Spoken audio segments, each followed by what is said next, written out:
Hello, everyone.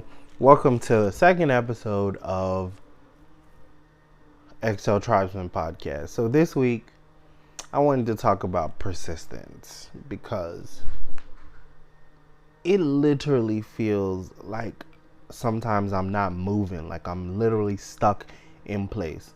And one of the things that's been bothering the heck out of me is the fact that I feel like I'm not moving far enough for all the work that I've done and still putting in. And so today, I'm trying to find a little bit of humility in my day that I can be thankful for how far I've came, but still understanding that I still have so much further to go because it's like I'm just sitting here right now editing photos in my living room, and I'm thinking to myself like I'm like, this is what I want to be doing, but at the same time, I'm not producing the quality that I want to produce yet. I'm not producing the volume that I want to produce. I feel like I should be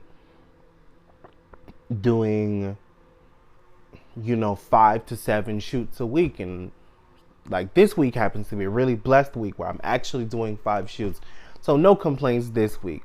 But 2 weeks ago, I was dry. Like I didn't have any photo shoots for the week, and I didn't have any coaching. And I'm an entrepreneur. If I don't work, I don't eat. And unfortunately, I don't have a bankroller in the back handing me out cash every time I need something. So I had to work really hard for this money. And then even sometimes it's like I have to, dip into my little side hustles, which I really am trying to like get away from because I want to focus all of my time and all of my energy on, on this business because I know it has potential. But like I said, I don't know. Maybe this is just a little bit of a rant, but anywho, let's get into what I actually want to talk about today. So in terms of fashion, me personally, I have a what do you call it? Like a perfect type of shorts that I like. And I was reminded in the podcast Heavy by Bruce of Chubster and Jody of Bearskin. They were talking about it, and Bruce said something that really stood out to me. And if you guys are following me on IG, that's at XL Tribe, you'll see the post I did where I say, "Fat men want shorts above the knee," and that's like my pet peeve. I hate when people assume because I'm a big guy that my shorts need to be at my ankles. Well, in my opinion, those aren't shorts. That's knickerbockers, and I don't wear those. So, just a little bit of a gripe about shorts. If you are a maker of shorts, just because I'm big doesn't mean I want my shorts to my ankles. Please and thank you. Signed, Kirkland of XL Tribe.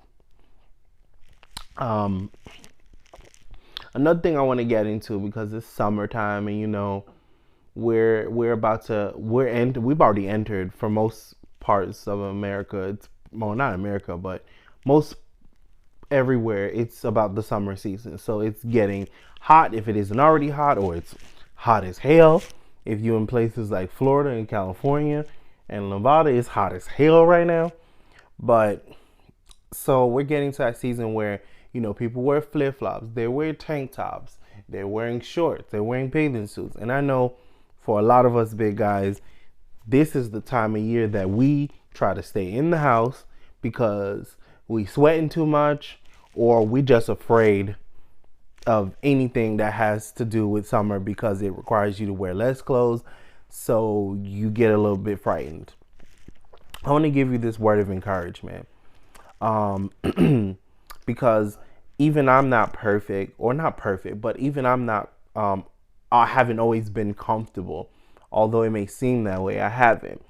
I mean, it's not really like I've been uncomfortable, but I haven't been as out of the shadows as I could be, especially when it comes to like fashion. So, um, I would say about 2 years ago, I saw Instagram post by Tevin, or you guys might know him as Fat Chuck Bass, and he was at the beach or pool or something, and he had his shirt off, and I thought to myself, OMG. It really gave me the confidence, and really what I got the confidence from was the fact that Tevin looked like he did not give two flying shits about what you thought about him. I think he was like, his stance was really like, I don't give a fuck. I'm fat, I'm big, and I'm in this bitch. And I dare one of you motherfuckers to say something about it. That look really inspired me. And then a year later, when I was in Vegas, I told myself I was gonna take my shirt off. Now, I've never been the person to go to the pool or go to the beach and keep their shirt on. I've always took my shirt off. But one thing I was never comfortable with was being photographed with my shirt off.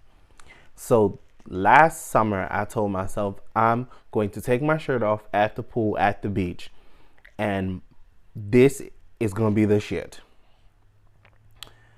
And when I tell you the response that I got last summer from that really, really motivated me in a lot of areas of my life, not just with clothes, but with liberating myself of thoughts, of feelings. Like I had to be contrived to some idea of what a fat guy should look like.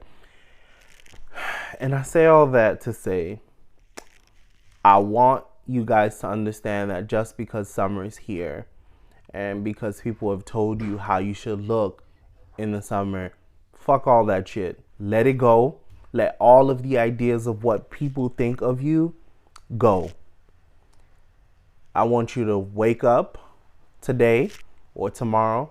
I want you to go to a store that has your size, or if no one has your size, go online. Go to somewhere like ASOS or Macy's, and I want you to purchase a tank top. And I dare you guys to wear a tank top. Those of you who are uncomfortable with your arms. Those of you who are comfortable with your arms. I dare you to go to the pool and take your shirt off and take a photo. Even if you don't put it on your feed, put it on your Insta story if you're not comfortable with it being up longer than 24 hours. But I want you to do it. I want you to know that you can be comfortable in your thing, in your size. And once you do that, I promise you, you'll realize people aren't even looking at you. It was all in your head. But nonetheless, to sign off, thank you guys for listening to episode number 2 of me griping and giving a little bit of motivation, because I feel like I needed it myself today. So, signing off. Peace out.